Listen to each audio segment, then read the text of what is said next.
Dan istimewanya malam ini karena kita akan ditemani oleh tamu yang paling istimewa, yaitu Bung Rocky Gerung.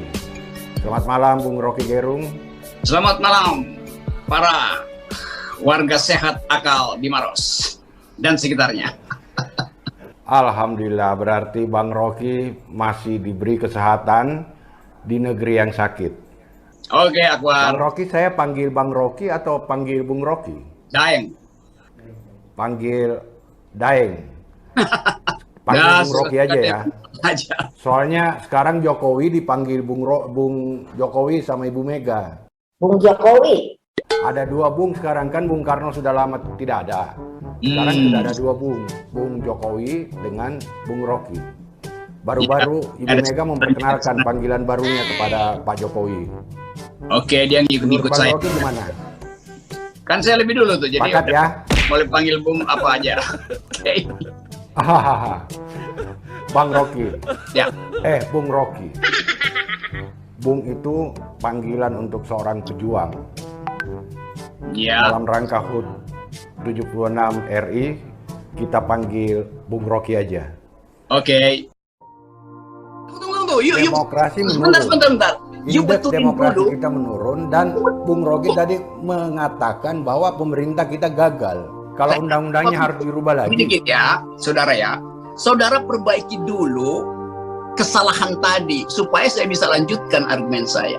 Kalau Anda menganggap bahwa demokrasi menghasilkan masyarakat sipil, itu kacau logikanya. Dengar cara berpikirnya. You berpikir di dalam perbandingan itu. Padahal tidak diperlukan perbandingan karena Jokowi datang setelah Indonesia demokratis. Kalau you berpikir perbandingan, you bandingkan Jokowi dengan Gajah Mada, itu cara berpikirnya tuh. Jadi jangan ikut-ikut dungu kalau ajukan pertanyaan.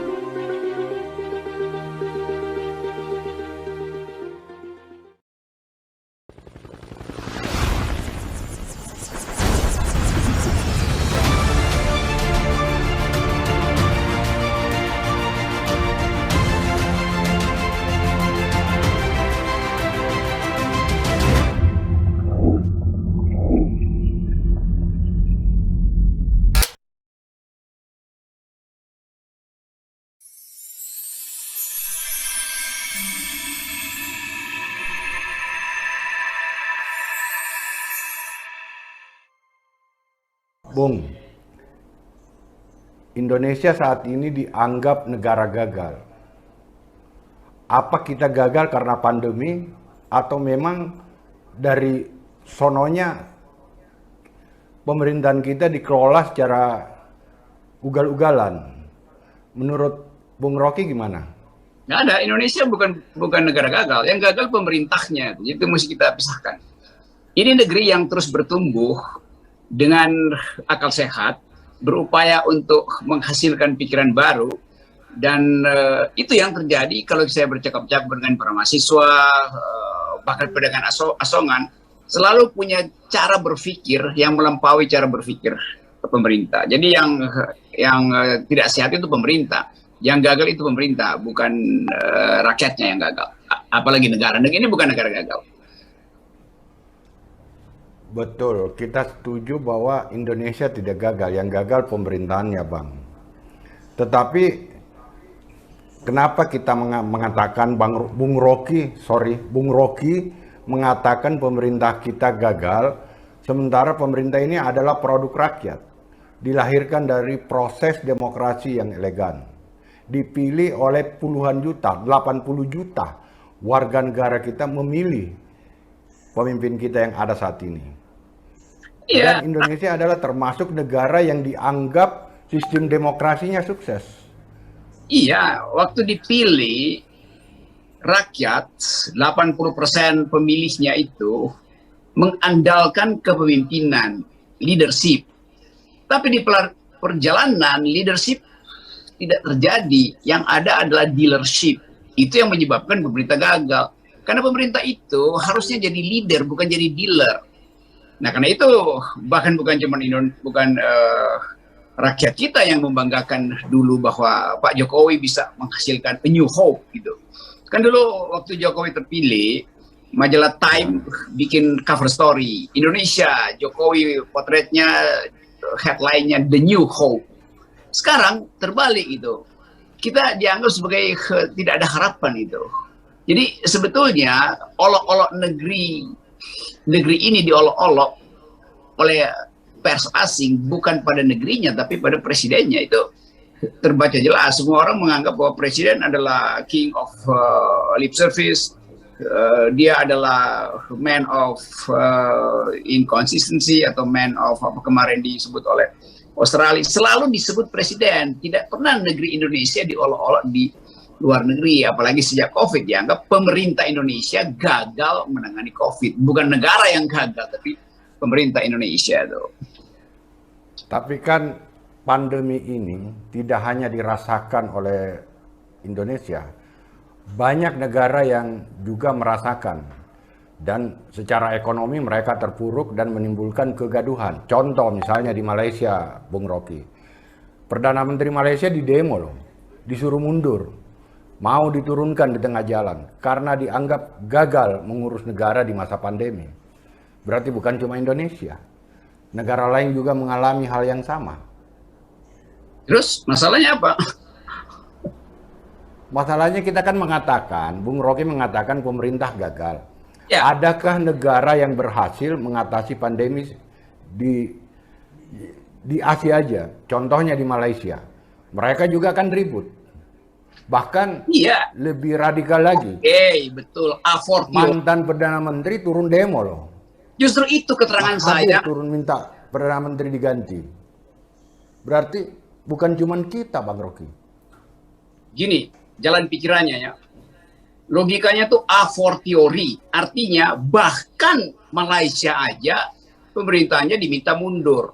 Apakah Malaysia tercatat sebagai penyandang COVID terburuk di dunia? Tidak. Jadi bahkan Malaysia yang mendingan cara nangani COVID, pemerintahnya disuruh mundur. A fortiori, apalagi Indonesia tuh. Kan begitu cara berpikirnya, bukan bikin perbandingan bahwa yang sana juga buruk. Iya, tapi bahkan pemerintah Malaysia yang lebih baik dari Indonesia, pemerintahnya dianggap gagal. Apalagi Indonesia yang memang betul-betul buruk. Kan itu berpikirnya begitu. Nah, berarti dalam keadaan pemerintah gagal, menurut Bung Rocky, kira-kira solusinya apa? Karena kita sekarang berhadapan dengan wabah dan juga makin bertambah jumlah orang miskin. Dalam kondisi seperti ini, solusinya apa? Ya solusinya pemerintah yang gagal, pemerintahnya diganti. Bukan rakyatnya yang diganti. Kan dianggap dia dipilih oleh rakyat. Karena itu kegagalan presiden dibebankan pada rakyat. Berarti rakyatnya mesti diganti. Kan itu dungu kan logikanya kan. Yang mesti diganti yang gagal, bukan yang memilih. Yang memilih tadi punya harapan karena yang dipilih memberi janji. Jadi dia gagal memenuhi janjinya, maka yang mesti diganti adalah yang tidak memenuhi janji. Kan itu jalan pikirannya simpel begitu. Jadi kalau ditanya solusinya apa, ya diganti. Itu truism aja, nggak perlu dianalisis. Oh, ini logikanya terbalik. Bukannya mau ganti presiden, ganti pemimpin, tapi mau nambah periodenya, Bang. Ya justru itu lebih bodoh lagi kan. Kegagalan mau diperpanjang. Jadi ini perpanjang adalah apa? 3 periode kedunguan. Itu yang mau diperpanjang. Kan di situ dungunya berkali-kali itu. Jadi mereka yang berupaya untuk memperpanjang masa jabatan itu terjebak di dalam kedunguan berkali-kali. Dan cuman bahkan keledai nggak pernah berkali-kali terjebak di dalam kedunguan. 2 kali udah cukup. Tapi saya kira kalau kita menurunkan di tengah jalan, ini produk demokrasi. Berarti kita harus juga menggantinya pada ujungnya nanti. Karena cepat atau lambat, 2024 pasti kita ganti presiden. 2024 itu adalah ritual elektoral yang resmi. Kalau diganti di tengah jalan, juga resmi. Karena undang-undang mengatakan begitu. Pemerintah yang tidak mampu menjalankan kekuasaan berhenti. Itu ada di konstitusi. Kan itu, jadi jangan terpikat pada pikiran bahwa itu inkonstitusional. Justru sangat konstitusional. Karena pemikir konstitusi kita menganggap di dalam satu keadaan bisa pemerintahnya gagal. Karena itu jangan ditunggu putaran berikutnya tuh. Jadi kalau dia udah gagal, ya bisa dilakukan semacam perubahan yang tidak harus memenuhi ritual 5 tahunan. Di mana itu diatur? Di dalam konstitusi kita. Itu bacanya mesti begitu. Jadi nggak usah panik bahwa seolah-olah kalau tidak diperpanjang masa jabatannya itu inkonstitusional, maka nggak boleh. Kalau begitu Pak Harto nggak boleh dijatuhkan di tengah jalan, kan begitu kan? Kan itu Samannya beda, Bung Rocky. apa bedanya? Pak Harto udah terlalu lama dan waktu itu arus demokrasi sudah tidak bisa dibendung. Nah, Justru yang pemerintahan itu. sekarang lahir dari produk demokrasi. Oke, Nah, Anda silakan. Anda menyebut tadi bahwa tunggu putaran berikutnya, karena begitulah sistem demokrasi itu. Bahkan di dalam demokrasi berlaku prinsip yang lebih dari itu. Pemerintah bisa diturunkan demi asas demokrasi, bukan demi asas konstitusi. Soeharto diturunkan demi asas demokrasi, bukan demi asas konstitusi. Kalau demi konstitusi, Pak Harto nggak boleh turun. Dia mesti tunggu periode 4,5 tahun lagi. Ini baru 2 bulan udah diturunkan. Jadi Pak Harto juga tidak diturunkan melalui tata cara demokrasi itu. Melalui tata cara konstitusi, tapi tata cara demokrasi. Sekarang Tapi mengganti presiden bukan solusi, Bung Rocky. Karena penggantinya juga kalau misalnya diturunkan dan digantikan, berarti ada jaminan penggantinya bisa mengatasi pandemi. Ada jaminan bahwa... Tapi kalau misalnya alasannya kita mengganti presiden karena gagal, penyebab gagalnya tidak bisa ngurus bangsa ini di masa pandemi kan? Ya. Nah, kalau dia diganti, apakah penggantinya bisa menyelesaikan pandemi? Ini wabah. Sekarang pertanyaannya tuh, kalau tidak diganti, bisa nggak dia selesaikan pandemi ini? Kalau saya, Bung Rocky, jangan dulu Jokowi diganti, Luhut dulu diganti. Bukan, soalnya adalah pertanyaannya tadi, kalau Jokowi tidak diganti, bisa nggak dia selesaikan masalah? Kalau diganti dan tidak diganti, pandemi ini tidak selesai, Bung. Kalau yang harus diberikan kritik-kritik, yang harus diberikan, pemerintah harus cakap menanggapi kritik, cakap menerima masukan dari... Cara Anda berpikir, Anda ingin menyelamatkan parsial untuk kepentingan yang luas itu. Padahal yang bersoal adalah yang luas. Kalau Anda mau ganti Luhut, Pak Luhut bilang, saya cuma komandan, ada panglima tertinggi itu. Kan itu logikanya. Jadi kalau dia gagal, maka pertanggungjawaban terakhir pada panglima tertinggi. Kan prinsipnya sama. Kan Pak Jokowi sendiri yang bilang, saya akan memimpin pemberantasan korupsi, saya akan memimpin penanganan pandemi itu. Dia sendiri yang akan memimpin itu. Masa yang diganti orang yang nggak memimpin? Luhut kan nggak memimpin. Coba. Kita sedang berada di negara yang sakit. Iyalah. Berarti kalau ini salah satu tadi dia hasil diagnosa, berarti ada yang harus diperbaiki. Iya, apa? Ada penyakit di dalamnya. Kira-kira salah satu penyebab virus yang ada dalam negara kita, dalam tanda kutip, virus apa, Bang? Namanya sehingga negara kita sakit. Ada virus diagnosa Bang Rocky.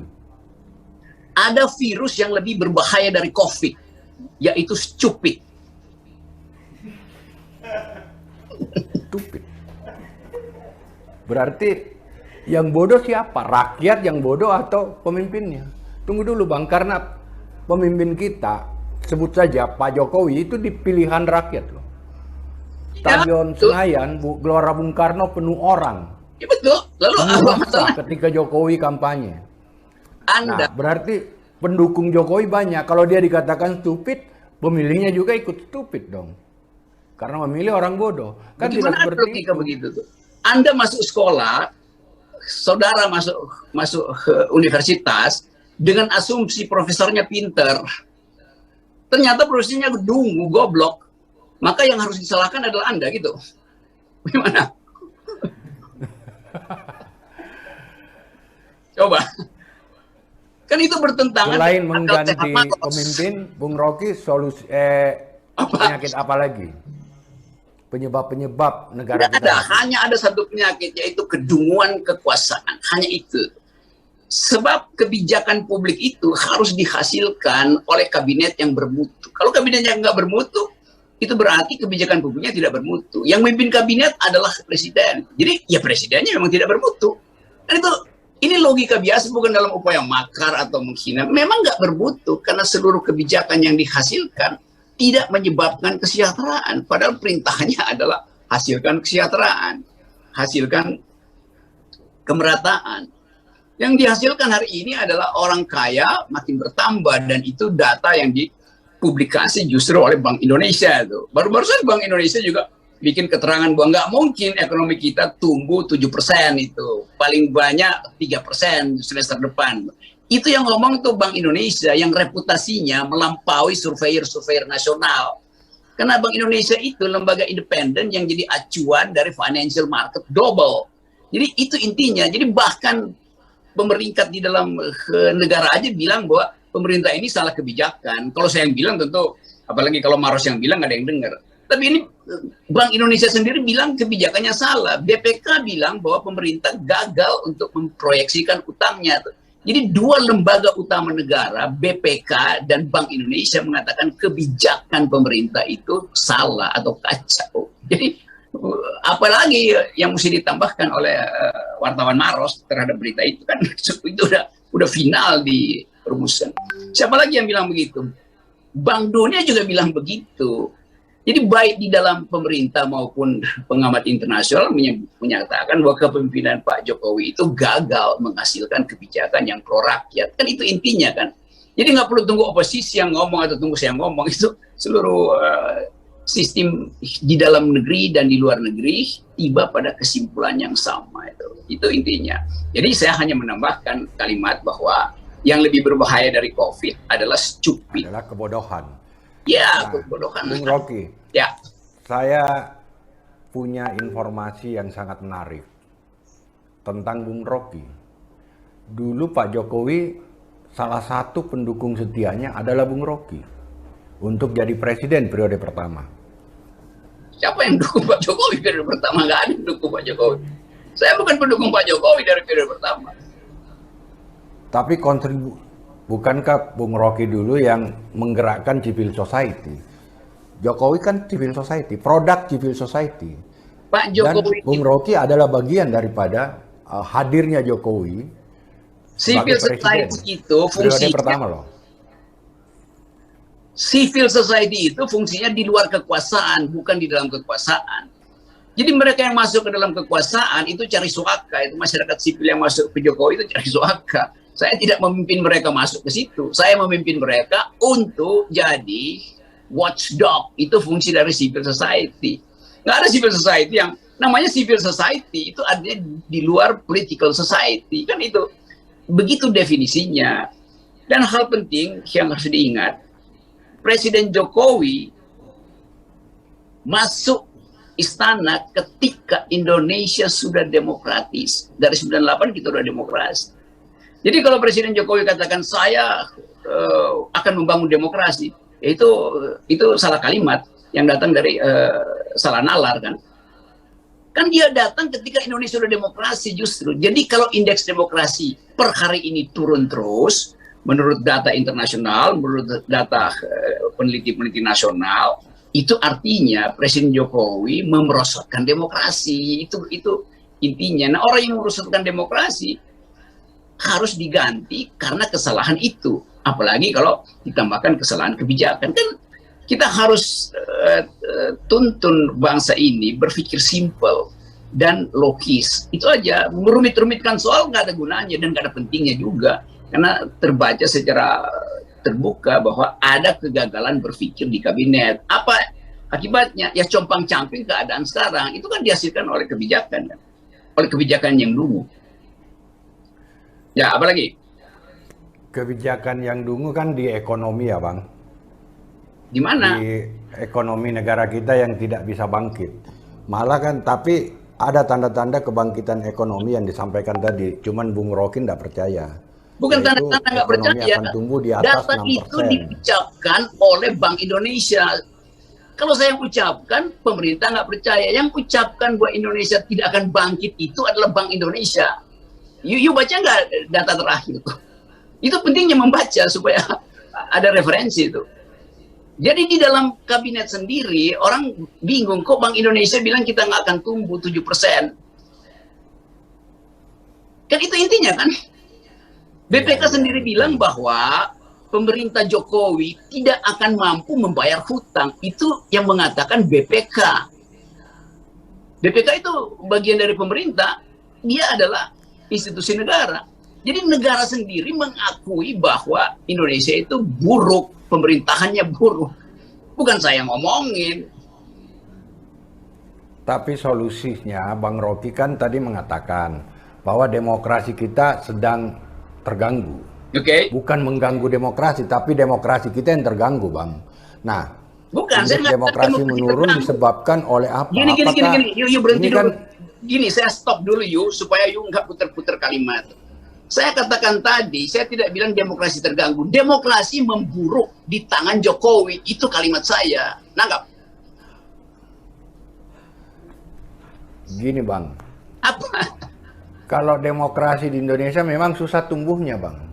Sistemnya sudah bagus, tapi budaya yang menyebabkan tidak bisa tumbuh. Menurut Bang Rocky, penyebab kendala utama demokrasi di zaman Bung Karno, apakah demokrasi itu baik? Di zaman Pak Harto bagaimana keadaan demokrasi kita? Di zaman Pak SBY, Ibu Mega, dan terakhir dengan Pak Jokowi. Apakah demokrasi di zaman Bung Karno, Soeharto, dan Jokowi lebih baik? Gini ya, coba you perhatikan cara Bung Karno. Gini, dengar cara berpikirnya. You berpikir di dalam perbandingan itu. Padahal tidak diperlukan perbandingan karena Jokowi datang setelah Indonesia demokratis. Kalau you berpikir perbandingan, you bandingkan Jokowi dengan Gajah Mada, itu cara berpikirnya tuh. Jadi jangan ikut-ikut dungu kalau ajukan pertanyaan. Tidak, Bang, karena indeks demokrasi kita menurun. Berarti lebih baik kualitas demokrasi di masa SBY dong. Ya jelas. Kalau menurun kan artinya lebih buruk sekarang kan? Bukan SBY lebih baik, yang sekarang lebih buruk dari SBY. Gitu cara melihatnya. Gini, saya terangkan cara berpikirnya ya. You menilai SBY berdasarkan periode sebelumnya, yaitu Megawati. You nggak bisa bilang dibandingkan dengan SBY lebih baik dari sekarang. Nggak bisa. Lu mesti bilang yang sekarang lebih buruk dari SBY. Kalau saya bilang misalnya Anda mirip dengan ibu Anda, orang ketawa. Salah logikanya. Bener nggak? Benar, sudah benar. Salah justru. Tetapi kan ada dengar dulu jalan pikirannya. Justru ya, salah. Dengar. Justru kalau saya bilang Anda mirip dengan ibu Anda, itu benar. Kalau ibu Anda mirip Anda, itu yang salah. Atau ayah Anda kok mirip Anda ya? Salah. Karena ayah Anda duluan lahir. Jadi dasar perbandingannya ayah Anda, ayahmu itu yang jadi dasar. Maka saya secara logika benar kalau saya bilang Anda mirip dengan ayahmu.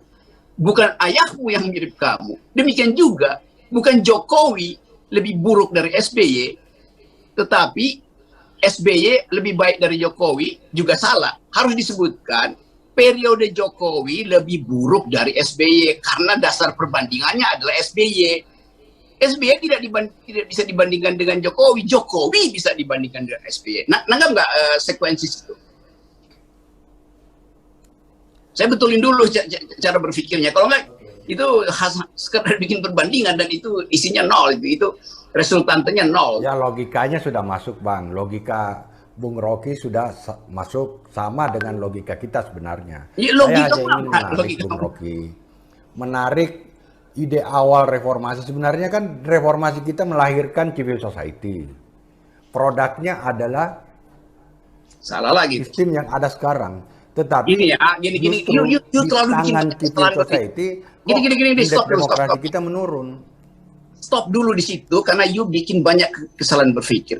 Demokrasi kita tidak menghasilkan masyarakat sipil. Masyarakat sipil yang menghasilkan demokrasi. Itu reverse logic itu berbahaya. Karena tuntutan masyarakat sipil maka terjadi demokratisasi. Bukan demokrasi yang menghasilkan masyarakat sipil. Ini kacau ini cara Anda bertanya itu dan cara Anda berpikir. Coba betulin dulu ya supaya saya bisa jawab sesuatu itu kalau kemasuk akalan pertama itu dalam membuat kalimat. Kalau kalimatnya ngaco itu artinya nggak ada gunanya. Saya jawab pertanyaanmu. Saya mau kembali, Bang. Tunggu. Demokrasi menurun. Sebentar. Indeks demokrasi kita menurun, dan Bung Rocky tadi mengatakan bahwa pemerintah kita gagal. Nah, sekarang memperbaiki, kira-kira menurut Bung Rocky, dalam memperbaiki demokrasi ini seperti apa? Kalau undang-undangnya harus dirubah lagi. Sedikit ya, saudara ya. Saudara perbaiki dulu kesalahan tadi, supaya saya bisa lanjutkan argumen saya. Kalau Anda menganggap bahwa demokrasi menghasilkan masyarakat sipil, itu kacau logikanya.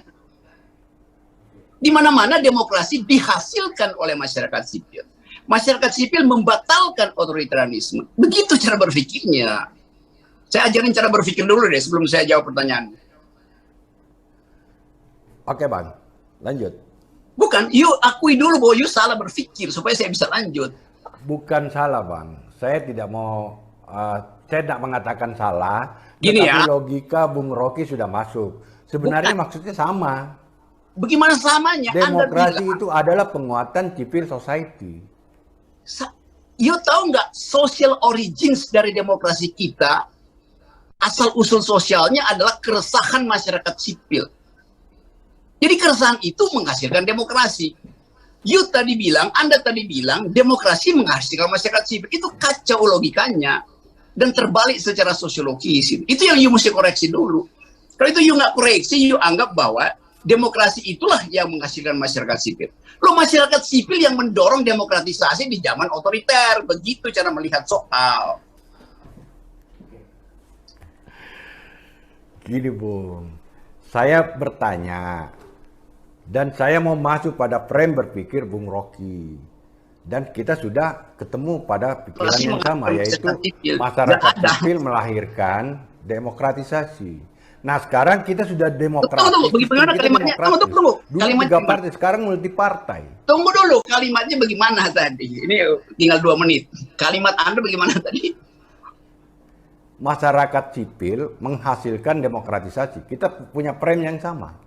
Produk Bukan, demokrasi Anda tidak kita. begitu tadi. Anda bilang, yang Anda sebutkan nggak begitu. Anda bilang demokrasi menghasilkan masyarakat sipil. Saya bilang itu salah. Masyarakat sipil menghasilkan demokrasi. Lalu Anda bilang frame-nya sama. Anda salah. Jadi saya ingin Anda perbaiki dulu. Kecuali Anda nggak setuju dengan saya, itu soal lain. Anda mesti buktikan bahwa demokrasi menghasilkan masyarakat sipil. Saya dalilnya masyarakat sipil lah yang menghasilkan demokrasi. Bang Rocky, kira-kira dalam negara yang sakit saat ini, selain stupid, bagaimana membangkitkan kembali demokrasi kita yang indeksnya menurun? Demokrasi kita dihasilkan oleh kontribusi masyarakat sipil dan partai politik. Cuman itu. Kalau kita menaikkan indeks, masyarakat sipil tegakkan kembali prinsip-prinsip civility itu. Civilian value. Partai politik juga begitu. Bagaimana supaya demokrasi kita baik? Partai politik harus berani beroposisi. Jadi solusinya ada di 2 soal itu. Bukan sekedar partai politik. Partai politik gagal menjalankan fungsi sebagai watchdog pemerintah. Masyarakat sipil gagal mengaktifkan diskursus yang berbasis pada argumentasi. Itu aja. Jadi pembicaraan semacam ini yang Anda tanya ke saya, ini adalah diskursus masyarakat sipil. Supaya kita jujur di dalam berargumentasi. Di situ kehangatan berwarga negara tercapai. Itu penyelesaian pertama untuk menaikkan indeks demokrasi. Penyelesaian kedua adalah kontribusi dari partai politik, dari masyarakat politik. Melalui apa? Melalui kritisisme di dalam politik, namanya oposisi. Jadi kalau nggak ada oposisi, maka indeks kita akan turun terus. Kalau tidak ada argumentasi masyarakat sipil, maka indeks kita turun terus. Jadi Maros TV ini adalah proponen pertama, yaitu mengaktifkan argumentasi masyarakat sipil. Kan itu. Jadi kalau Maros bercakap-cakap dengan saya, udah pasti indeks demokrasi naik 2 poin setiap minggu. Itu intinya. Jadi terima kasih karena Anda mau bercakap-cakap dengan saya dan di dalam duel argumen. Jadi duel argumen itulah yang diinginkan oleh rakyat. Bukan dengan pasang baliho, atau bayar-bayar orang di pinggir jalan, itu nggak ada gunanya. Dia tidak meningkatkan kepekaan terhadap demokrasi. Gitu intinya tuh ya. Udah, cukup ya. Berarti memang saya sependapat bahwa saat ini agenda demokratisasi kita sedang disusupi oleh agenda-agenda kelompok oligarki. Karena di Prancis, Bang, itu mereka memperjuangkan kesetaraan dengan demokratisasi. Di Amerika mereka memperjuangkan kebebasan. Di Indonesia yang juga memasuki alam demokrasi, tapi yang tumbuh subur adalah oligarki. Ya udah, kita sama-sama putuskan untuk membunuh oligarki itu. Mulai malam ini, di mana oligarki harus dimatikan? Di 2024. Salah. 2024 adalah tempat beternak politisi baru oleh oligarki. Karena itu, perubahan harus dilakukan di luar sistem elektoral. Itu dalil. Oke ya, saya cukupkan karena... Bung Rocky, kapan saya ingin mau nanyakan agenda Bung Rocky saya ke tadi Makassar, Bung. Dengan Bung Rocky ini banyak yang merindukan di Makassar. Ya, nanti lain kali saya ke situ. Kami undang jalan-jalan ke Makassar. Ya, saya akan ke situ dan saya inginkan agar supaya akal sehat diterbitkan dari timur melalui Mars TV. Assalamualaikum warahmatullahi wabarakatuh. Mantap. Ya. Mantap. Waalaikumsalam warahmatullahi wabarakatuh. Ya. Siap. Makasih Bung Rocky Yo.